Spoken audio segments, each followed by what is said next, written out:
All right, hello. Here is workout number 3 in a restorative theme. So we're going to focus on lengthening and warming the body with bands with this workout.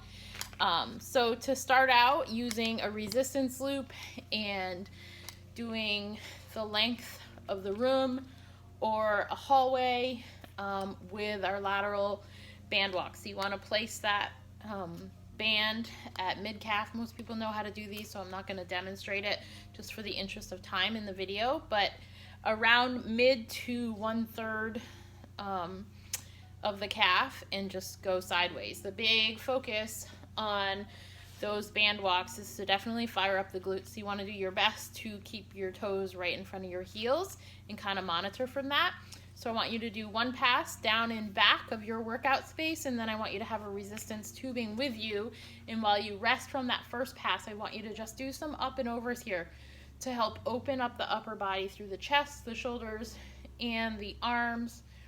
Doing anywhere between 6 and 10, going up and over as one. From there, repeat those crab walks, repeat this up and over one more time, and then do one more set of those crab walks. So from there, what we want to do is a nice standing row with the rubber band.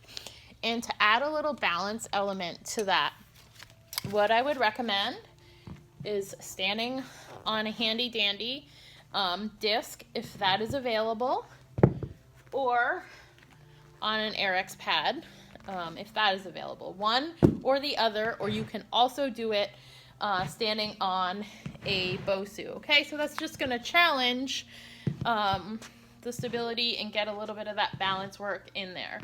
So from there, get your footing on there, slide your shoulders down, get your core turned on, and then you're just going to pull straight back, squeezing those upper back muscles, drawing the shoulder blades in and also down the back. So you'll feel a lot of core stability if you change that surface that you're standing on with a disc, BOSU, or Airex, okay?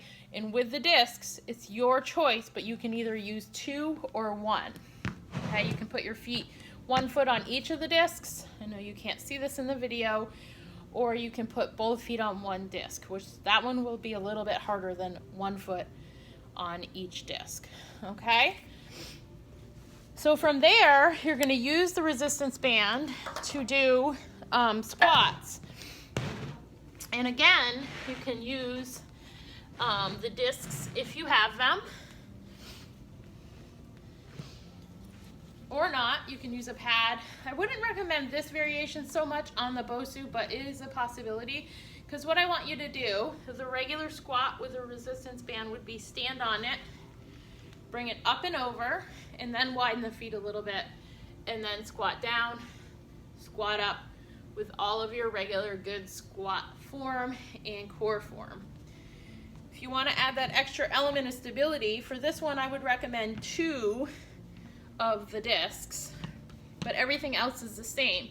You want to work to even out the pressure from front to back on the discs, and then squat down and squat up, down and up. All right. From there, we're going to go into a reverse lunge with an arm curl. So you want to anchor your band to a low point, okay? And then what you're going to do is step back and down into a lunge as you do a bicep curl. And you're going to alternate, okay? So nice strong posture. Abs are on, so you're able to resist the pull of the band. And just go for 10 at a time. So you're alternating legs every time that you do that bicep curl. So you're going to end up doing 10 curls, but 5 reverse lunges on each leg. From there, connecting the band to a high anchor point, and excuse me, I'm going to step out of the video for a minute.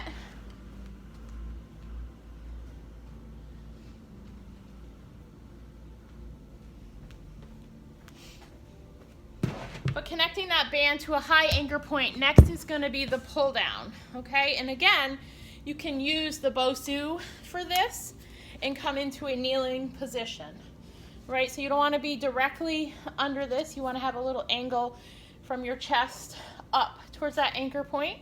So your palms are a little bit higher than your shoulders, and then you're going to pull back and down, keeping your core on.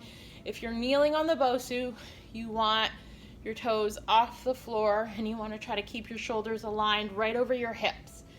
You can see I'm doing that wide grip, but you can also do more of that standard pull down row to get more into the middle back in addition to the upper back. So either works. You can alternate sets if you want. From there, we're going to do a band chest fly, and so I want you to be super careful with this. I'm just going to rotate things here a little bit. So I want to show you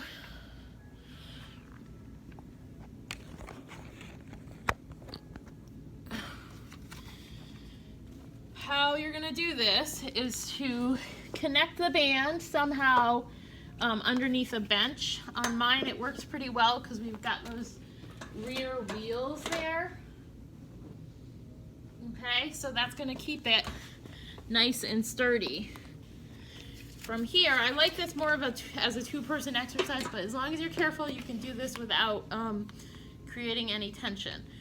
But you want to take the handles, you're going to lay on the bench, lengthen the arms, and then just pull up and in, just like you would be doing a dumbbell fly, but you're going to get a much more of a lengthening action with the motion of the bands as opposed to the dumbbell. So just like with any other exercise we do on the bench, we don't want our arms to drop too much below the bench, really just coming level.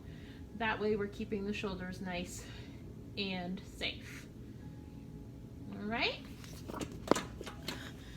So there it is, your strength training workout for a restorative week of exercise using the band and a resistance loop for your strength training and adding in a couple balance elements. All right, so I hope you enjoy all three of these workouts in this series.